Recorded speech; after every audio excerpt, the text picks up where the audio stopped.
All right, YouTube. Today we've got a new face on the scene. This is my first video. My name's Bandit-thief, but you can just go ahead and call me Bandit. Today we've got one dating coach versus 20 Manosphere featuring Mark Manson, surrounded by Jubilee. Not a fan of Jubilee. Don't really like them. The questions and the way they kind of lean, I feel like they lean more liberal. And the answers that people give sometimes are like really questionable. I don't think it's based too much on logic.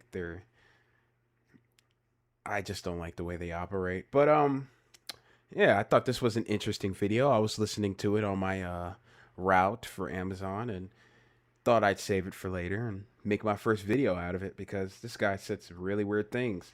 Not this guy, but the guy that pops up. And yeah, I think we should go ahead and start this thing. So are you ready to get into this?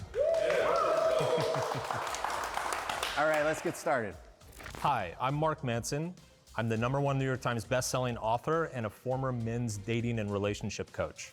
And today, I'm surrounded by the Manosphere. He was a men's dating coach, and now he's against the Manosphere. And my thing is, like, if you're privy or like if your thing is dating, you understand that it's like ridiculously hard for a man. You can kind of get the correlation between that and the Manosphere being as popular as it is. And for him to like, I don't know if he's like ignoring it or he just doesn't want to be an ally to their movement. I'm not saying I'm red pill or Manosphere, but if you're in that scene and you kind of educate these men, I don't get how you would be against it, but maybe he could like convince me because I'm not too sure how that happens. My first surrounded claim is that the Manosphere is a billion-dollar business that profits off keeping men angry and insecure. If you would like to debate this claim, please get... Would you say that the Manosphere is a business? That's a weird thing to say. I don't really think so. But it profits off keeping men angry and insecure, which is also a weird thing because I think the thing that makes men the most angriest is reality and how we're living and America's reality to men. You know what I'm saying? The Manosphere kind of just came in and highlighted this shit. I think the introduction to the red pill and Manosphere, it wasn't instruction. It wasn't keeping me angry. It was kind of just pointing my anger somewhere. It kind of explained why I'm seen as less than. Why does the country kind of put me down and doesn't necessarily believe in my issues? Why is it so hard to get a date these days? Some guy comes in, he explains why, and it validates the issues. It kind of makes men feel validated in a sense. Is it keeping me angry? No. Is it making money off of men? I don't get why somebody saying something would then make you compelled to throw money at it. That's kind of a weird thing to say, especially when they're angry. I mean, when I was mad, I didn't want to pay Andrew Tate or anybody. So, I don't know. Weird question. Get to the chair in 3, 2, 1. Hey, it's good to meet you. What's up, man? Jake. Nice to meet you. So I think it's important to ask first, what do you mean by the Manosphere? I would say it is the subculture of men's dating and life advice that is particularly identifiable by its sexist and traditional beliefs. Bam. You see how he said like two nice things about it and was like almost there? He was almost there, but he just had to throw in, yeah, I think you guys are also sexist. I think the movement kind of specializes in being sexist while different movements don't. Would you say the feminist movement is sexist, kind of? Would you? What if it was described as sexist against men? Then what? You see how we kind of have a bad faith argument at that point because you're kind of flinging derogatory terms? It's a bad faith argument off the start, but you know what I'm saying? This guy's going to come in, he's going to be like, I'm not sexist because why are you throwing that in? You know what I'm saying? I'm already on defense because you want to fling these words around when you don't even have faith in the fucking movement. Yeah, I mean, feels a little bit no true Scotsman-y. If you define the category as being sexist, then from the category moving out from there, we're going to have a problem. Because I'm not a sexist. And so if Okay. you want to say that, like, if you're in the manosphere, that means you're sexist, or no true member of the manosphere isn't sexist, like, that's not a So productive. how do you define it? I think the manosphere are people who focus heavily on men's issues and are trying to instruct men on how to lead better lives, who are trying to fulfill a role that maybe a father should have or maybe can't because of a variety of societal environments. And they might do that well, they might do that poorly. And I think the discussion is about how well the sort of figures that are gaining popularity are doing that. Right. And maybe some of them might be sexist and some of them might be telling true things. And there's kind of a variety of mixed bags on this. But before I move on, does that seem like a reasonable starting point for what the manosphere is? Yeah, he's like kind of right.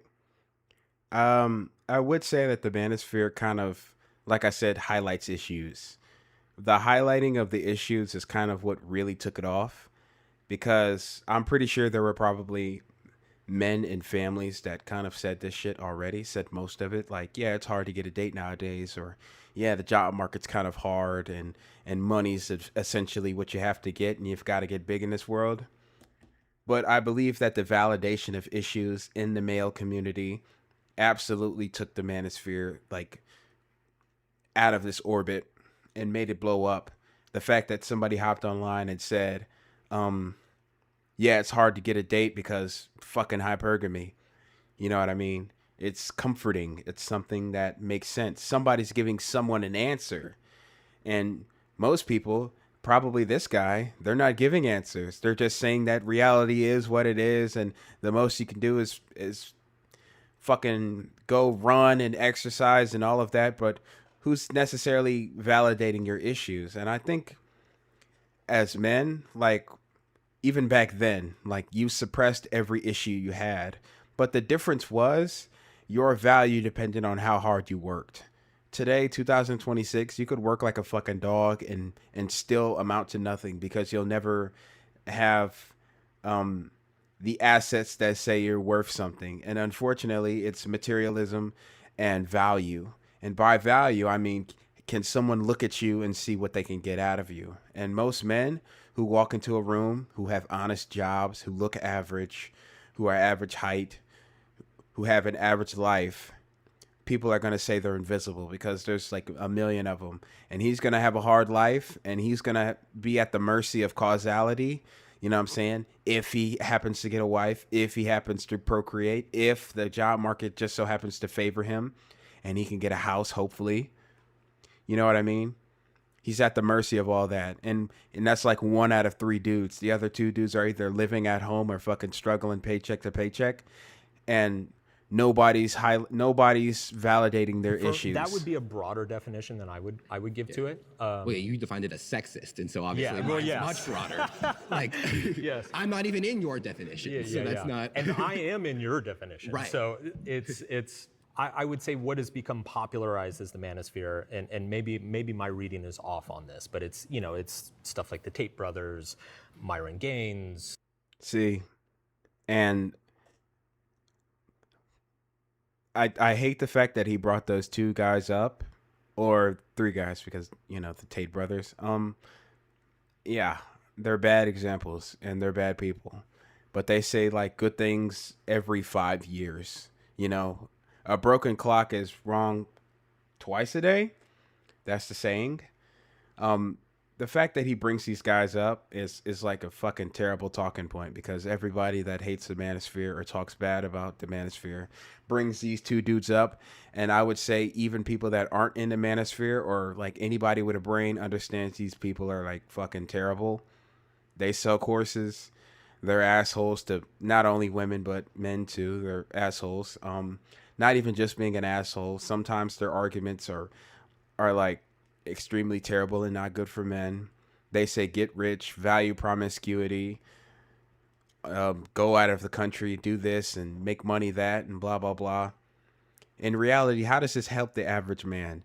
If you're an average man who has an average job and can't even fathom going out of the country, driving a Lamborghini, living in Miami and living this life, then what the fuck are you listening to them for? Right? They don't talk relatably at all. And also they're, like I said, they're assholes. They do stupid shit. They talk stupid. If you've watched any debate, he plays monkey sounds or not debate, but like podcasts, Myron, he plays the monkey sounds. He's saying racist shit. He's friends with fucking Sneeko and Nick Fuentes, and it's like, all right, dude, whatever, go crazy. And Tate brothers, obviously, they're criminals, going from country to country and got a harem. But whatever, terrible example. Harrison Sullivan, all the guys featured in the recent documentary that came out, like that kind of brand and flavor of men's advice. And I'll say this too. So back when I was in this industry and I was giving men advice professionally, there was a pretty clear delineation between the guys who were just genuinely like, hey, let me help you try to get a date. Like, let me help you try to make. It's tough out there. Yeah, like help you get a raise at work, right? Yeah, and there Go was to a the whole gym, get stronger, there was a be more whole confident. subculture of men who really very much define their message around anti-feminism. Women are ruining culture and society. Well, feminism is ruining culture and society. That doesn't mean all women are, but Okay. it does mean feminism is. And See, I'm sorry to interrupt him because unfortunately I'm going to skip his part because they talk for a while. But I want to address the point of he existed in a point in time where the men that were helping the men or the people helping the men kind of said the simple things like, yeah, I'm here to help you get a date, or I'm here to help you get confidence up, which is, something I can appreciate. We can all appreciate that. But the thing is, it only gets you so far. You know what I mean? It goes beyond that. What happens when you go to the gym? What happens when you're making decent money and you're confident and, I'm saying, you're a decent guy? Unfortunately, the decent guys are still losing. Back in the day, as much as people want to talk shit about it, if you were a decent guy and you looked, fine, and you had things going for yourself, then I believe getting a date back then was easier because, comparison wasn't a thing. Social media wasn't a thing. I know I don't want to necessarily get into the business of blaming social media for everything, but I believe that the reduction in option availability, because nobody has all the options available that you see on social media, but unfortunately women do when the DMs kind of blow up. We all know that issue. But yeah, it's a different time. That advice kind of aged itself out. Unfortunately, the advice that says you have to kind of be nonchalant, you kind of have to emotionally manipulate, you kind of have to realize that most women don't really care about you, and you've got to make money to be seen as valuable to people, that advice kind of is applicable now. And that old advice of just go to the gym, I'm pretty sure a fat kid or a shy guy knows he needs to get his confidence up, and the fat guy knows he needs to go to the gym. The advice that you guys are giving is kind of aged out. And not the Manosphere is not only saying that, but they're also validating their issues on top of that. The thing is, you're just going to tell me something I already know. The Manosphere, this dude's going to say, yeah, that the girl that doesn't want to date you, she's fucking missing out because you're going to go to the gym and you're going to get buff and strong. The fact that they hated you and now they're going to love you after you do this, you know how fucking fired up you get? But you're going to come in with like the corny, lame ass, outdated advice. You know what I'm saying? It comes from a place of good, but it's also outdated. And yeah, like I said, I'm skipping this part. Yeah. more things than it may seem. We might.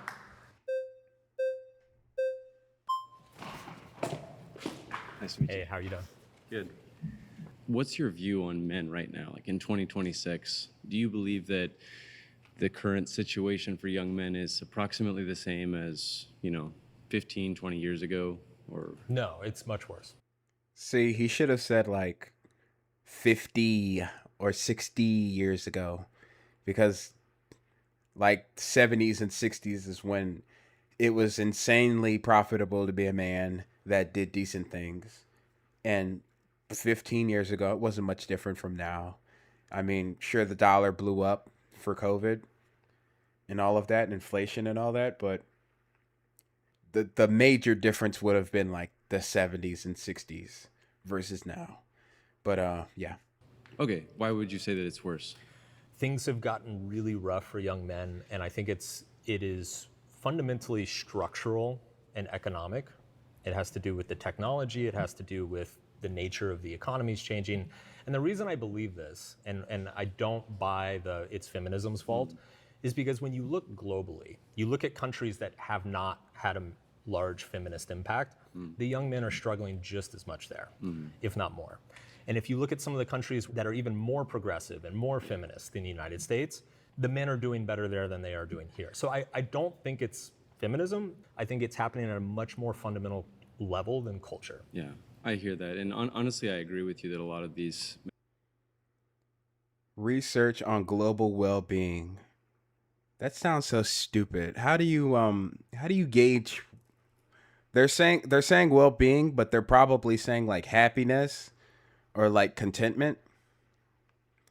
Like, are they fine with their situation? The thing is that it's subjective. And not only is it subjective, but it's based off of someone's answer. Like, if you came up to me and said, am I feeling good? I'm going to say, yeah. Right? If I say no, then, who gives a shit? I'm more likely to say yeah, because if I say no, I have to explain why.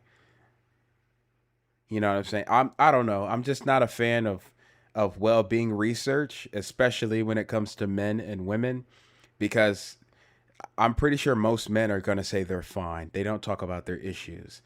You know what I'm saying? He's saying that men aren't doing as good across the world. The Manosphere movement is like mostly popular in the United States. So if you're going to argue that shit for other countries, then, you know what I'm saying, you're kind of blowing the argument up instead of keeping it local. And so, like, what is he supposed to say on the matter? He's just going to say what he knows. You're talking about other countries, and how the fuck do you know? You're just going off of this research that is susceptible to whatever that big ass word is, differences, methodological differences, meaning that I'm pretty sure it's heavily subjective and shouldn't be taken as factual as this dude is. Manosphere characters, they use the anti-feminist and anti-woman thing as it is a packaging, and it does obviously go viral. Yeah. But I think what's interesting to me is that we have this conversation of, does the cart come before the horse? Is the manosphere causing men to be angry at women, and that's causing more incel behavior? Or is the society becoming more difficult for men to navigate and creating more incels that are already frustrated, and then they see this content on YouTube saying, you should be doing this and that, and this is really what women think, and that resonates. So what would you say? You're saying that I would say it's both. It's both. I personally believe that the manosphere is the wrong answer to a very legitimate problem, right? The legitimate problem is that young men and boys are struggling. They have fewer role models. They're not having sex, right? Right, I mean, and they have fewer role models. They have fewer people to look up to. They're getting advice from fewer places. The manosphere is filling that vacuum, but I believe that it's filling it with a lot of toxic information. There's a whole subreddit called X Red Pill, and if you go through there and... Brother in Christ. You see how he's just kind of like talking shit about it, but not offering an alternative? All right, it's bad, it's bad, it's bad, it's bad, it's bad. That's fine.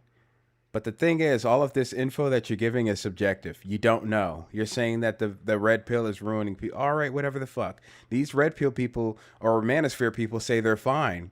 You're talking about a subreddit that I'm pretty sure these people aren't in. You know what I mean? It's bad, bad, bad, bad, bad, but he's not offering any good. And that's why the manosphere blew up the way it did, because nobody's offering a fucking answer. This dude's not. He's just saying bad, bad, bad. Right? It's what I don't understand, because he hates it. Fine. Why not? Why not? Why can't someone just believe in something that they believe in and they're not hurting anybody? Incel behavior and believing in the red pill are two different things. Is that safe to say? Does this dude look like, he said, yeah, men aren't having sex, but there's a lot of men that haven't had sex that aren't engaging in incel behavior. They're not hopping online and saying fuck women. They're not, you know, doing bad things and hurting people, right? But he's assuming that vacuum is going to radicalize people to do that, and it's anti-feminist and blah blah blah. I'm pretty sure a feminist saying that she deserves more than you, even though she has, you know what I'm saying, the unlimited options and potential, and she a million things to do that you can't do, right? And people who give a fuck about her, when in reality nobody cares about men, right? Are you saying that the feminist movement that talks about these men or any men in general, is that not harmful? I'm confused.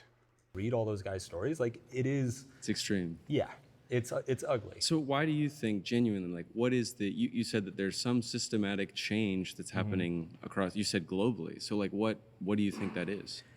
My guess is that it's a combination of moving to a more globalized services economy, right?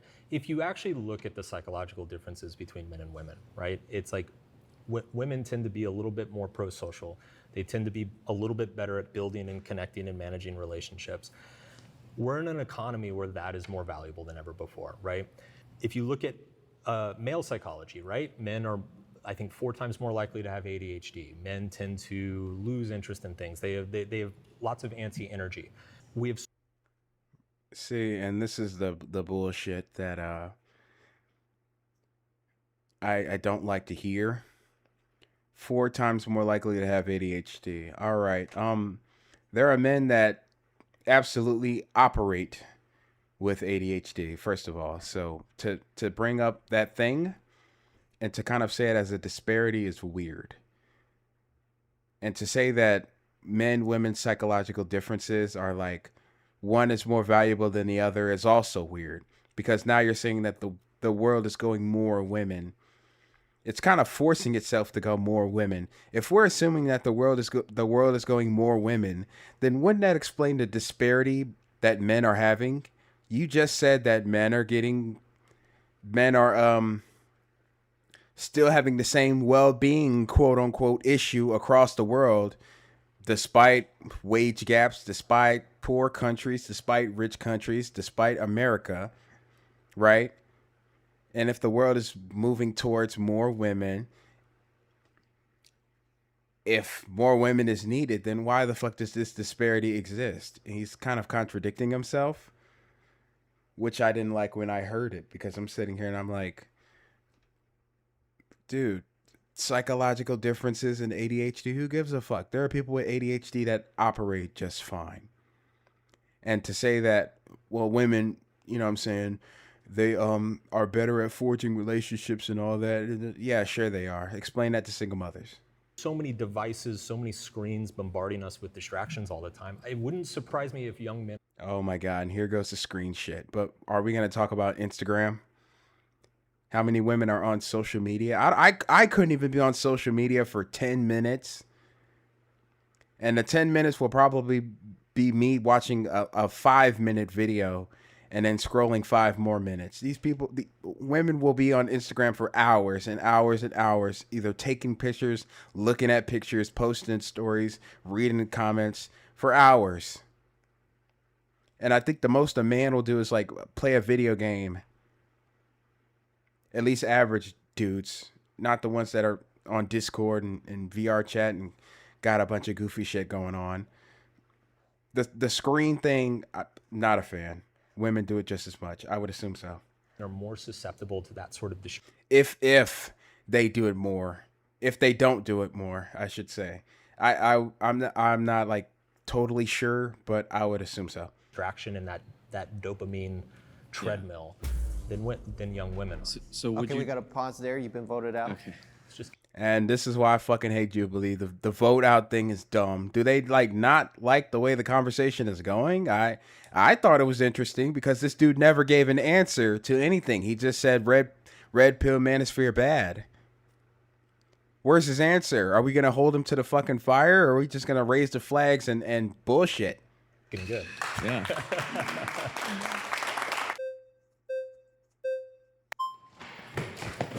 Whoa. Hi. Sorry. You really went for it. So what do you think is extreme? Like, what are some of the extreme views? I would say anything that is intentionally demeaning the fundamental value of a woman. Could you give me an example? Well, the body count example. But can you understand how there is a correlation between being willing to take a lot of dick from a lot of different people and not Oh my god. He's phrasing it so fucking terribly, but let's keep going. thinking highly of yourself? Perhaps, I don't know. So I don't Perhaps, I don't know. I'm not going to engage in the argument. think that you're lowering the quality of a woman by saying like, hey, just so you know, it's probably not the best thing for you to But that could be true for men as well. men should not be taking dick from And ignore what he said.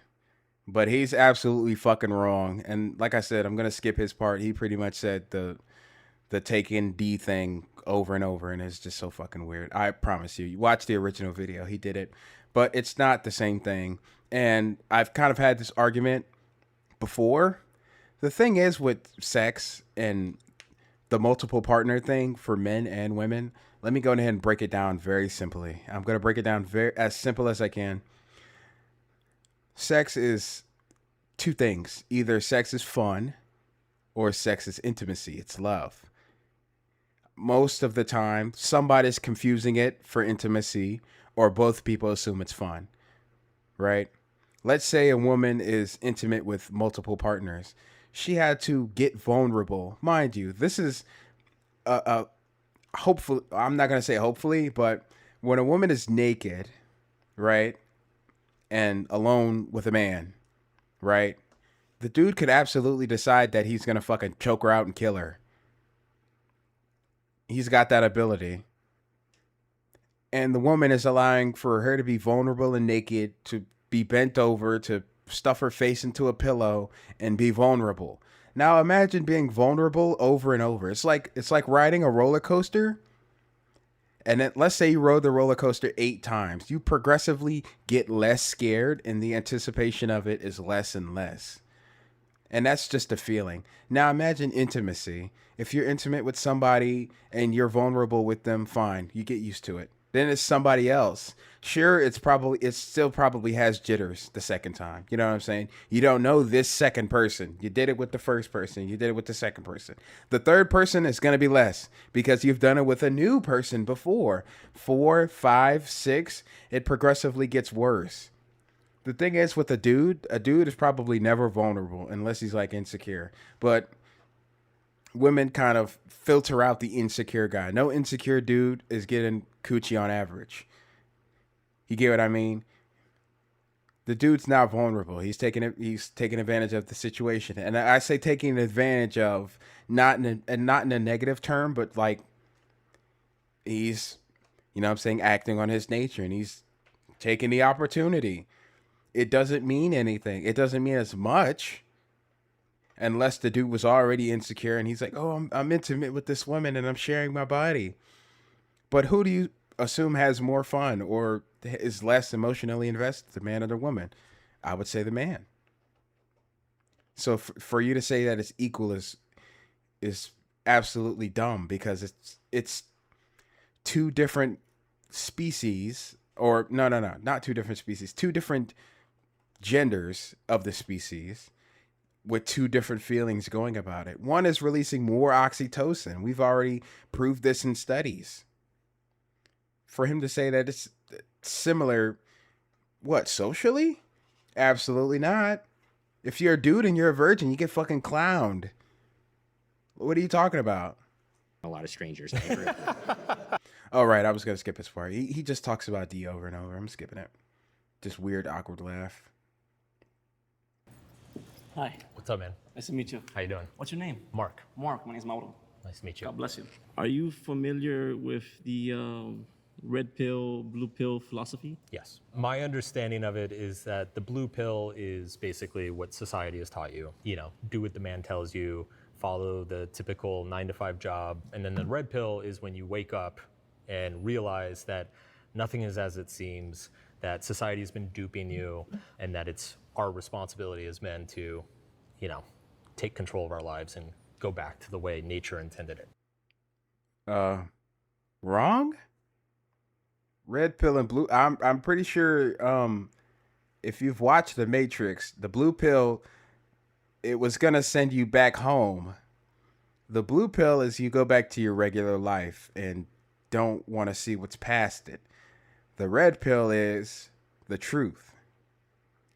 He's saying that the blue pill is you go and do your job and live your normal life, which I'm pretty sure when he's probably arguing the fact that Manosphere and red pill people say that if you take the blue pill, you kind of continue to live the stupid life that you've been living, which I don't necessarily agree with, you know, whatever. And the red pill is the truth. And he's like, well, the blue pill is you live a normal life, and the red pill is you become a Manospherite. Dude, just be honest. Blue pill means you go home. Red pill means the truth. Simple answer. How'd I do? You did actually pretty great. Okay. No, he did poorly, but whatever. Do you believe in that? No. Not at all? No. Not even a little bit? Look, I believe like society's not perfect. Right. Society's definitely like fucked up. Okay, yeah. That's true. But I don't think there's any sort of like conspiracy thing going on.